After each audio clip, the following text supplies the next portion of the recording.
আজ এই দেশে যারা বিভিন্ন জিনিসের পূজা করেন, আমরা কোরআনের অনুষ্ঠানগুলো থেকে তাদেরকে আহ্বান জানাই, দাওয়াত দেই যে মাটির তৈরি করা মূর্তির কাছে মাথা নত না করি এই মাটির মালিকের কাছে আসেন, মাথা নত করি।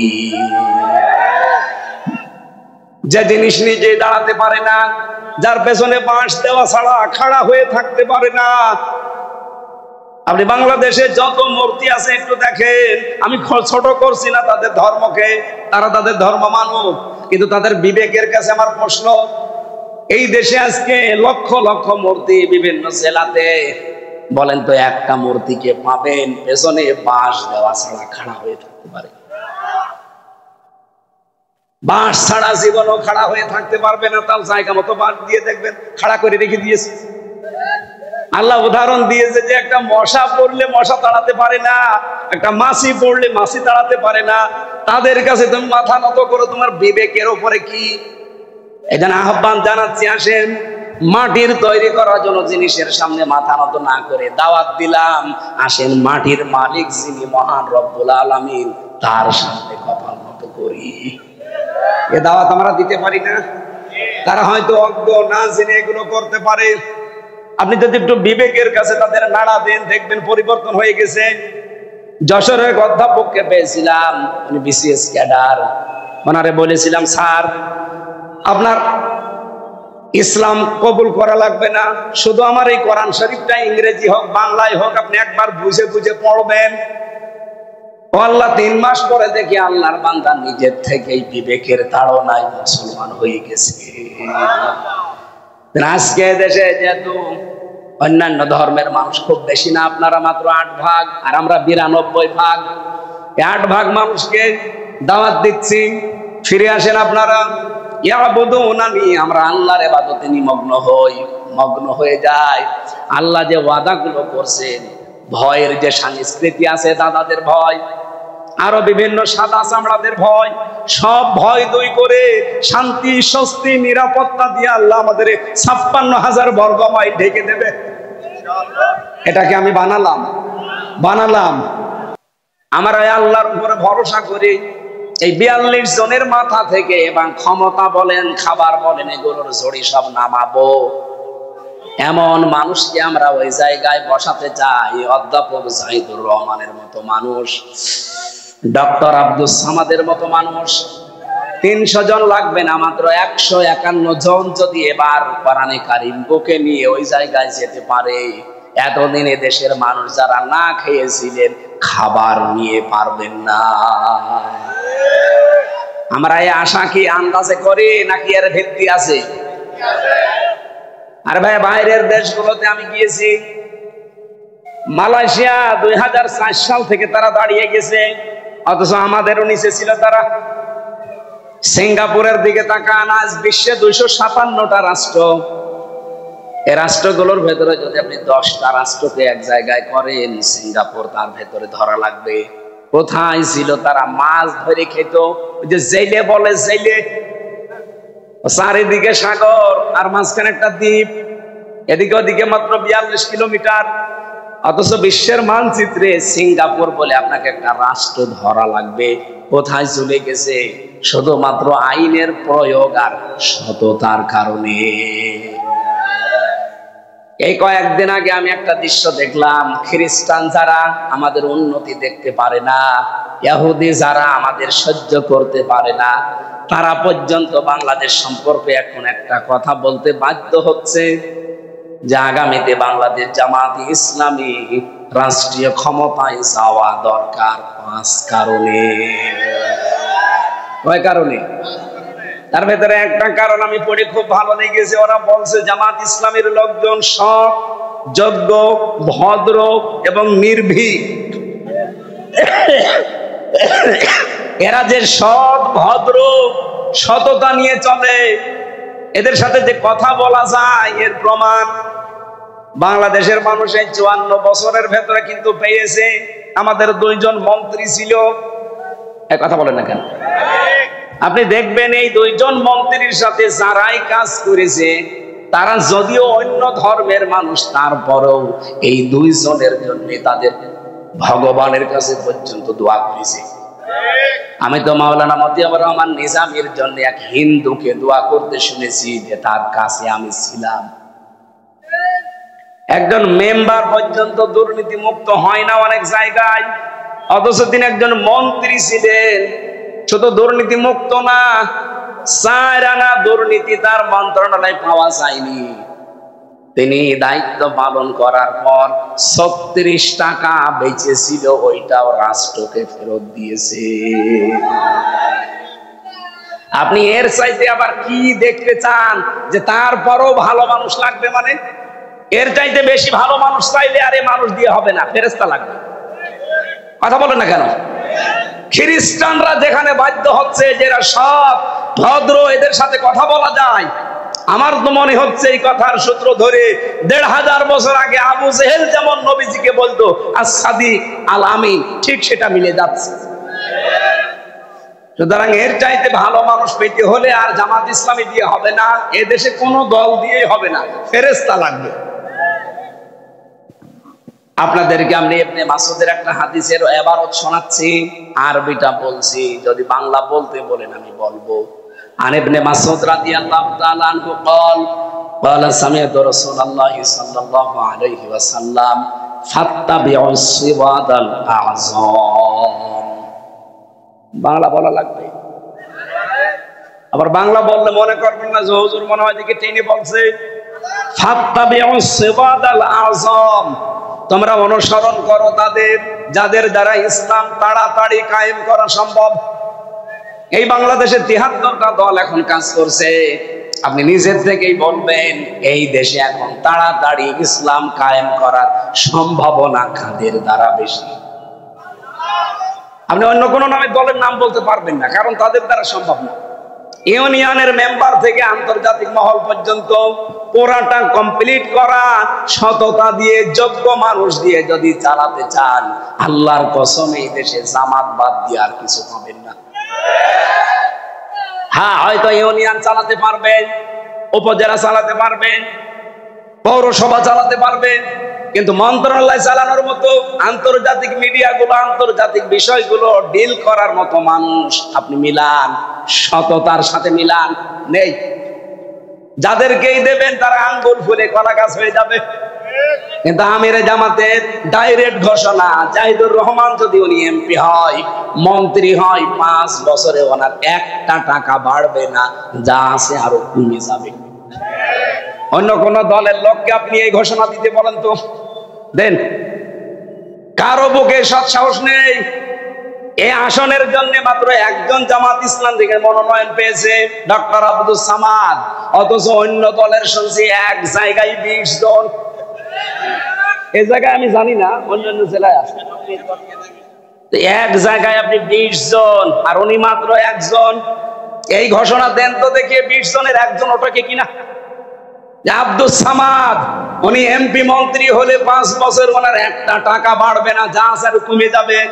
অন্য যে 20 জন লাফাচ্ছে, একটু ঘোষণা দিক, 20 জনের একজনও বলবে আমার কোনো দরকার নেই ছাতা। এক কথা বলছে না কেন?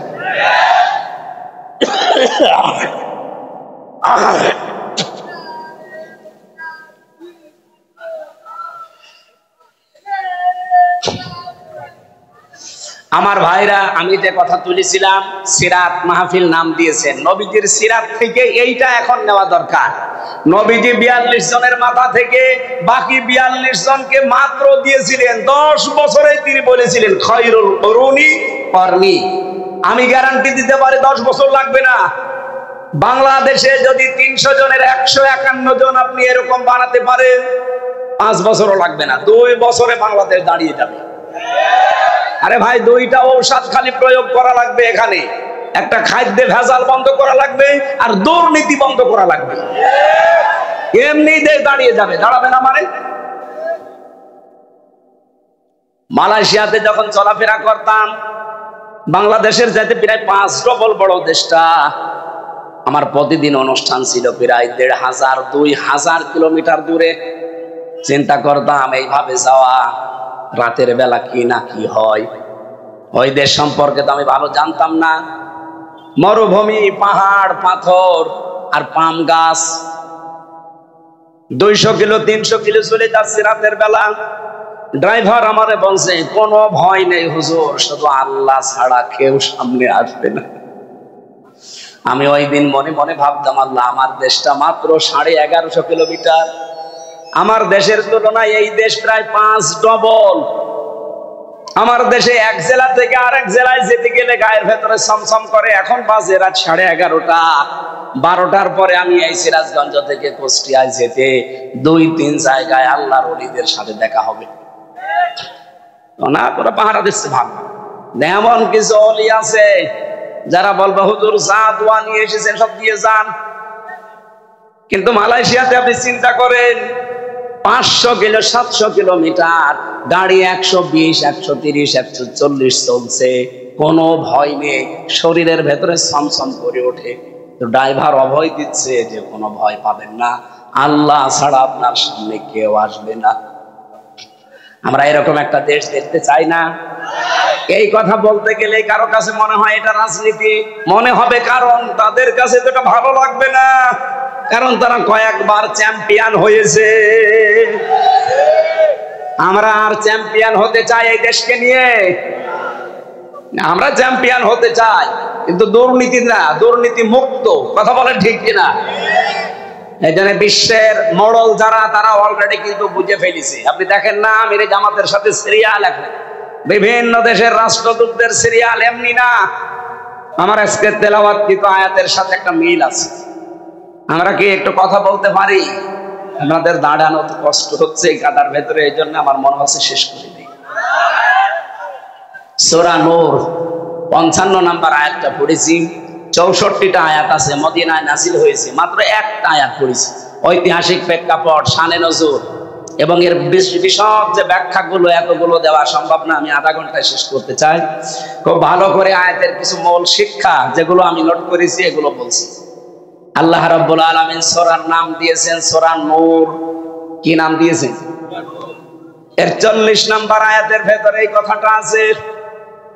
আল্লাহ রাব্বুল আলামিন বলেন 35 নম্বর আয়াতে আছে, আল্লাহু নূরুস সামাওয়াতি ওয়াল আরদ মাসালু নূরিহি কামিশকাতিন ফিহা মিসবাহ।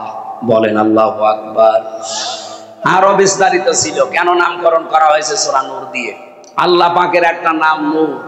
কি নাম? এমনকি কোরআনেরও একটা নাম নূর। 55টা নাম আছে কোরআনের, আমি তাফসিরে মাসারির ভেতরে পেয়েছি, তার একটা অন্যতম নাম হচ্ছে নূর। নূর মানে আলো। নূর মানে কি? নূর মানে আলো, জ্যোতি। এই আলো বা জ্যোতি যেখানে যাবে ওই জায়গায় যদি অন্ধকার থাকে, মাস্ট বি ওটা দূরীভূত হবে।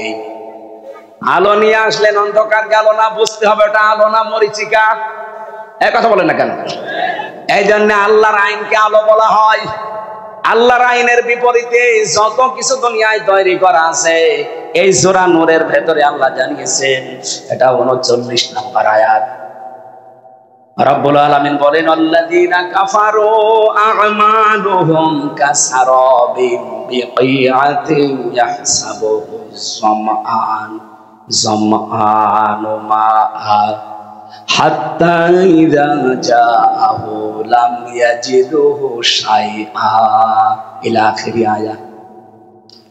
আল্লাহ পাক বলেন, আর কাফের যারা, তাদের কাজকর্ম কেমন জানেন? তৃষ্ণার্ত মানুষ যখন পানি আছে মনে করে মরুভূমিতে ছুটতে থাকে, হঠাৎ পানি মনে করে এক জায়গায় যেয়ে দেখে না এটা পানি না, এটা মরিচিকা। বালির উপরে সূর্যের আলো লেগেছে, এই জন্য চিকচিক করছে।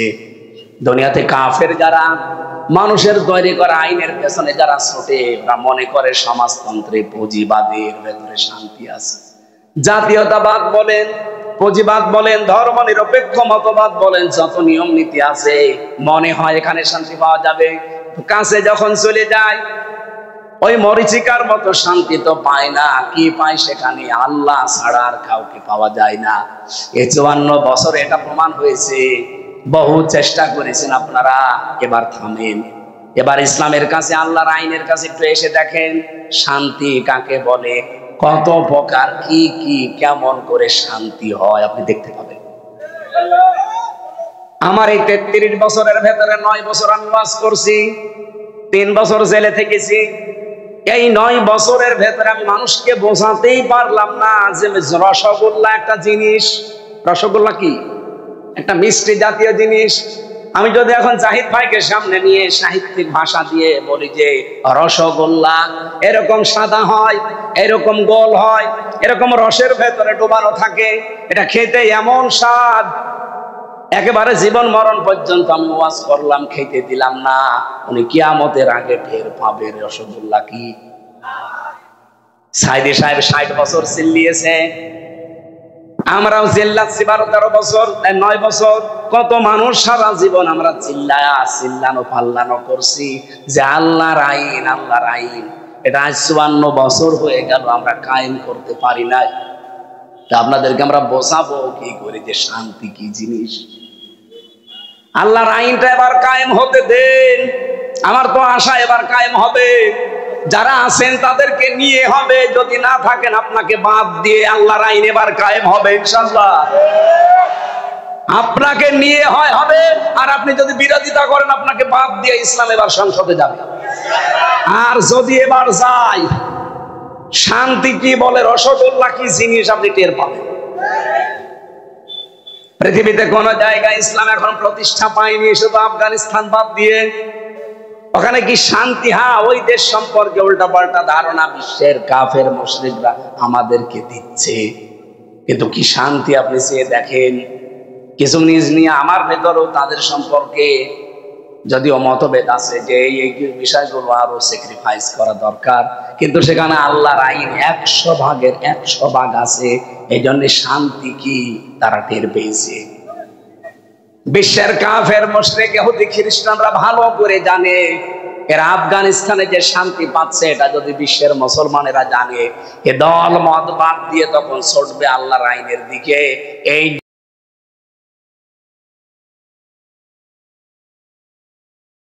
বিভিন্ন নাম দিয়ে আমরা যেন কোরআনের কাছে আসতে না পারি, সেই ব্যবস্থা চালিয়ে যাচ্ছে। আপনাদেরকে এবার আমরা রসগোল্লা শুধু ওয়াজ করা না, খাওয়াতে চাই। খাবেন তো ইনশাআল্লাহ? রসগোল্লা মানে আপনাদের পাঙ্গাসি বাজারের রসগোল্লা না, এর ভেতরে আল্লাহ রসগোল্লা দিয়েছেন 500। অনুনাজ্জিলু মিনাল কুরআনি মা হুয়া শিফাউ ওয়া রাহমাতুল লিল মুমিনিন। এ কোরআন নাজিল করার ধারাবাহিকতায় এমন এমন বিধান আমি আল্লাহ দিয়েছি যারা মুমিনদের জন্য উপকার। এর ভেতরে এমন এমন ঔষধ দেওয়া আছে, এমন এমন রসগোল্লা দেওয়া আছে যেটা খাবে মানুষ শান্তি পাবে, আরাম পাবে। ও রোগ শোক থাকলে ঔষধের কারণে ভালো হয়ে যাবে। সেই ঔষধগুলো আমরা প্রয়োগ করতে চাই। আল্লাহ পাক জানিয়েছেন ওয়াদাল্লাহুল্লাযীনা আমানু মিনকুম, কাদেরকে দেব জানো? আমি আল্লাহ ওয়াদা করছি তোমাদের ভেতরে যাদের ঈমান আছে, সঠিক ঈমান। ঈমান আনলে হবে না। ঈমান আবু জেহেলের একরকম ছিল। আবু জেহেলও বলতো যে আসমান জমিন আল্লাহ বানিয়েছে, এ কাবা ঘরের মালিক আল্লাহ, এটা বলতো। কিন্তু আল্লাহ পাক এই জমিন চালাতে যে আইন দিয়েছে মুহাম্মদুর রাসূলুল্লাহর মাধ্যমে, এইটা সে মানত না। বাংলাদেশে এরকম আবু জেহেল নেই, এই জেলাই আছে। ও আসমান জমিন আল্লাহ বানিয়েছে বিশ্বাস করে, কাবা শরীফ আল্লাহর ঘর বিশ্বাস করে, এটা আল্লাহর আইন দিয়ে জমিন চালানো লাগবে। তখন বলতে গেলে বলে এটা ধান্দা, এটা তো দুর্নীতি বা এটা রাজনীতি, এরকম কথায় দেশে মানুষ বলে না। আমার ভাইরা, আল্লাহ পাক নিজে যেহেতু ওয়াদা করছেন, আর আল্লাহর ওয়াদা তো আমির হামজার ওয়াদার মতো। বলেন বলেন, আল্লাহ পাক বলেন ইন্নাল্লাহা লা ইউখলিফুল মিআদ। আমি যদি একবার কোনো ওয়াদা করি, জীবনে কোনোদিন ওই ওয়াদার ভঙ্গ করি না। সুতরাং এখানে ওয়াদা করছে কে? তোমাদের ভেতরে যারা ঈমান আনে, ওয়া আমিলুস সলিহাত, এবং ভালো ভালো কাজের আঞ্জাম দেয়, নেক কাজ করে। এই দুইটা শব্দ সে জন্মের পর থেকে আমরা শুনেছি, কিন্তু ঈমান কি আর আমল কি এখনো বাস্তবে আমরা দেখি নাই। কোরআনে কারীম জানিয়েছে ওয়ামিনান নাসি মাইয়াকুলু আমান্না বিল্লাহি ওয়া বিল ইয়াউমিল আখির ওয়া মা হুম বিমুমিনিন। নবী, মানুষ অনেক আছে এমন যারা বলে আল্লাহ তোমাকে বিশ্বাস করি, কিয়ামতেও বিশ্বাস করি, কিন্তু এরা মুমিন না। কারণ এই কথাটা তাদের মুখের কথা, মনের কথা না। এই কথাটাই বলা লাগবে মুখ দিয়ে না মন দিয়ে? বলেন বলেন।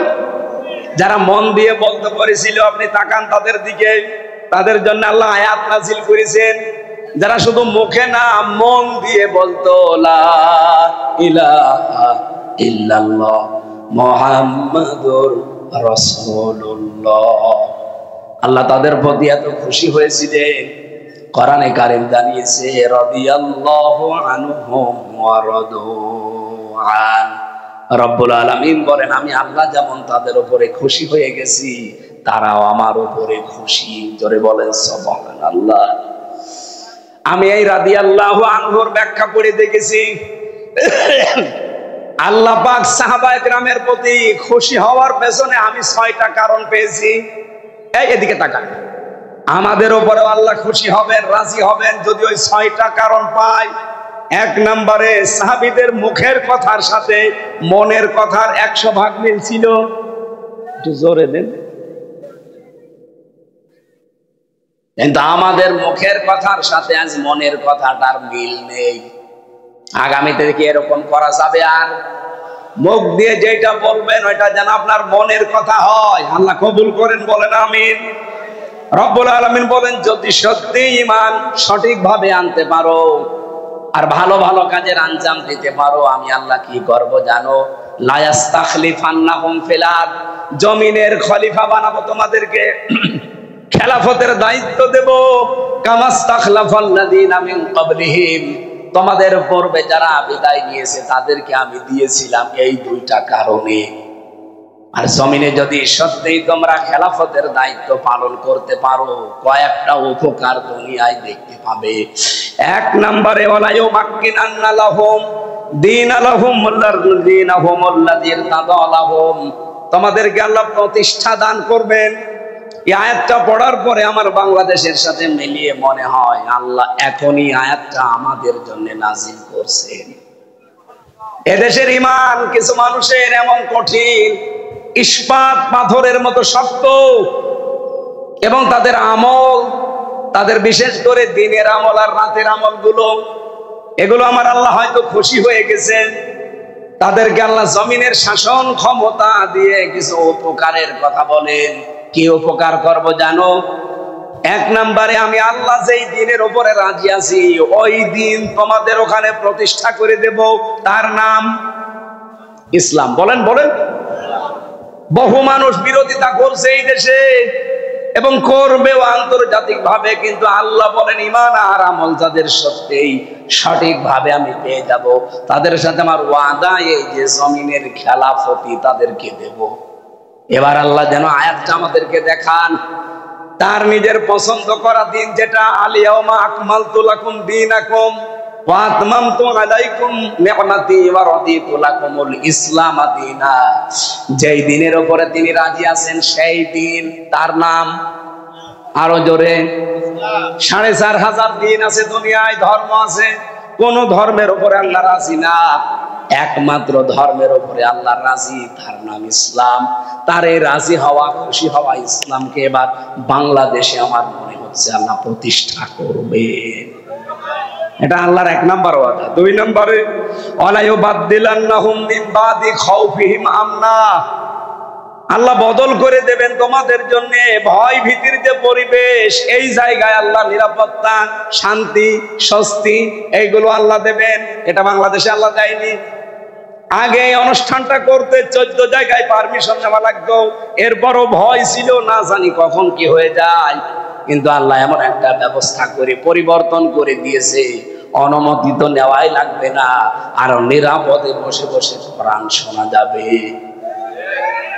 এটা কি ওয়ালা ইউবাদদিলান্নাহুম মিন বাদি খাউফিহিম আমনা, ভয়ের পরে আল্লাহ নিরাপত্তা, শান্তি, স্বস্তি দেবে। এই আয়াত কি মিলছে না? বলেন বলেন। এখন কি করা লাগবে আমাদের? আল্লাহ বলেন ইয়াবুদুনানি লা ইউশরিকুনা বি শাইআ, তোমরা আল্লাহর ইবাদত করবা একনিষ্ঠভাবে এবং তার সাথে কোনো কিছুকে শরীক করবা না। আজ এই দেশে যারা বিভিন্ন জিনিসের পূজা করেন, আমরা কোরআনের অনুষ্ঠানগুলো থেকে তাদেরকে আহ্বান জানাই, দাওয়াত দেই যে মাটির তৈরি করা মূর্তির কাছে মাথা নত না করে এই মাটির মালিকের কাছে আসেন, মাথা নত করি। যে জিনিস নিজে দাঁড়াতে পারে না, যার পেছনে বাঁশ দেওয়া ছাড়া খাড়া হয়ে থাকতে পারে না। আপনি বাংলাদেশে যত মূর্তি আছে একটু দেখেন, আমি ছোট করছি না তাদের ধর্মকে, তারা তাদের ধর্ম মানুক, কিন্তু তাদের বিবেকের কাছে আমার প্রশ্ন, এই দেশে আজকে লক্ষ লক্ষ মূর্তি বিভিন্ন জেলাতে, বলেন তো একটা মূর্তিকে পাবেন পেছনে বাঁশ দেওয়া ছাড়া খাড়া হয়ে থাকতে পারে? বাঁশ ছাড়া জীবনও খাড়া হয়ে থাকতে পারবে না। তার জায়গা মতো বাঁশ দিয়ে দেখবেন খাড়া করে রেখে দিয়েছে। আল্লাহ উদাহরণ দিয়েছে যে একটা মশা পড়লে মশা তাড়াতে পারে না, একটা মাছি পড়লে মাছি তাড়াতে পারে না। তাদের কাছে তুমি মাথা নত করো, তোমার বিবেকের উপরে কি? এখানে আহ্বান জানাচ্ছি, আসেন মাটির তৈরি করার জন্য জিনিসের সামনে মাথা নত না করে দাওয়াত দিলাম, আসেন মাটির মালিক যিনি মহান রব্বুল আলামিন তার সামনে কপাল নত করি। এ দাওয়াত আমরা দিতে পারি না? তারা হয়তো অজ্ঞ, না জেনে এগুলো করতে পারে। আপনি যদি একটু বিবেকের কাছে তাদের নাড়া দেন, দেখবেন পরিবর্তন হয়ে গেছে। যশোরের অধ্যাপককে পেয়েছিলাম, উনি বিসিএস ক্যাডার। ওনারে বলেছিলাম, স্যার আপনার ইসলাম কবুল করা লাগবে না, শুধু আমার এই কোরআন শরীফটা ইংরেজি হোক বাংলায় হোক আপনি একবার বুঝে বুঝে পড়বেন। আল্লাহ 3 মাস পরে দেখি আল্লাহর বান্দা নিজের থেকেই বিবেকের তাড়নায় মুসলমান হয়ে গেছে। আজকে দেশে যেহেতু অন্যান্য ধর্মের মানুষ খুব বেশি না, আপনারা মাত্র 8 ভাগ আর আমরা 92 ভাগ। 8 ভাগ মানুষকে দাওয়াত দিচ্ছি, ফিরে আসেন আপনারা। ইয়াবুদুনানি, আমরা আল্লাহর ইবাদতে নিমগ্ন হই, মগ্ন হয়ে যায়। আল্লাহ যে ওয়াদাগুলো করছেন, ভয়ের যে সংস্কৃতি আছে, দাদাদের ভয়, আরো বিভিন্ন সাদা চামড়াদের ভয়, সব ভয় দূর করে শান্তি, স্বস্তি, নিরাপত্তা দিয়ে আল্লাহ আমাদের 56,000 বর্গ মাইল ঢেকে দেবে। এটাকে আমি বানালাম ওমান দাখালাহু কানা আমিনা। আল্লাহ বলেন আমার কাবা শরীফে ঢুকলেই, এই এরিয়ার ভেতরে আসলেই তোমাদেরকে নিরাপত্তা, শান্তি, স্বস্তি দিয়ে দেব। কেন? কারণ কাবার এরিয়ার ভেতরে আপনি কোনো শিরিক পাবেন না। কথা বলেন না কেন? আমরাও যদি বাংলাদেশকে বহির্শত্রু থেকে মুক্ত করতে চাই, যদি দুশ্চিন্তা থেকে, ভয় থেকে, আতঙ্ক থেকে এই দেশকে যদি শান্তির আবাস ভূমি বানাতে চান, এই দেশের শিরিক বন্ধ করা লাগবে। কি কথা বললেন না কেন? এরপরও আল্লাহ বলেন ওমান কাফারা বাদা যালিকা। এতগুলো কথা বলার পরেও কেউ যদি উল্টা দিকে ফিরে যায়, ফাউলাইকা হুমুল ফাসিকুন, সেই জ্ঞান পাপী, সেই ফাসিক, সে হচ্ছে দুষ্কৃতিকারী। ওয়াকিমুস সালাতা ওয়া আতুজ যাকাত, যদি ওই পরিবেশ তোমাদের সামনে এসে যায় তাহলে নামাজ কায়েমের ব্যবস্থা করবা। আরে দায়িত্ব আমি দিয়েছি, এই জাহিদুর রহমানের মতো 151 জন যখন সংসদে যাবে তাদেরকে আল্লাযীনা ইম্মাক্কান্নাহুম ফিল আরদি আকামুস সালাতা ওয়া আতাবুজ যাকাত, এরা গেলেই প্রথমে এই আয়াতটা মানবে, নামাজের বিল আনবে, যাকাত ভিত্তিক অর্থনীতি দেশে কায়েম করে দেবে। আর যাদের টাকা ব্যাংকে ছাতা পড়ে যাচ্ছে, ছাতা পড়বে না, এককালীন দানের মাধ্যমে, যাকাতের মাধ্যমে ঠিক গরিবের হাতে হাতে পৌঁছিয়ে যাবে।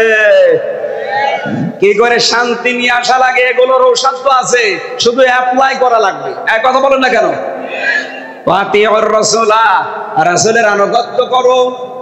জীবনের কোন জায়গায় বিশ্ব নবীর আদর্শ বাদ দিয়ে অন্য কারো আদর্শ মেনে নিও না। কি করা হবে? লাআল্লাকুম তুরহামুন, আশা করা যায় তোমাদের উপর আল্লাহর রহমত নাযিল হবে। আল্লাহ রাব্বুল আলামিন তার আয়াতগুলোতে আমাদের যেটা দিতে চেয়েছেন, আসেন আমরা খাঁটি ঈমান এবং আমলে সালের ভেতরে নিজেদেরকে নিমগ্ন করি। আল্লাহর ওয়াদাগুলো বাস্তব জীবনে কয়েকটা দেখতে পাচ্ছি, বাকিগুলো যেন দেখতে পাই। বলেন আমিন। এই কর্দমাক্ত জায়গায় অনেকক্ষণ দাঁড়িয়ে আছেন, বসে আছেন, আপনাদের দিকে তাকিয়ে আমি আর আগাতে পারছি না, এরকম এ পর্যন্তই থাক। আল্লাহুম্মা আমিন। লা ইলাহা ইল্লাল্লাহুল আযীম।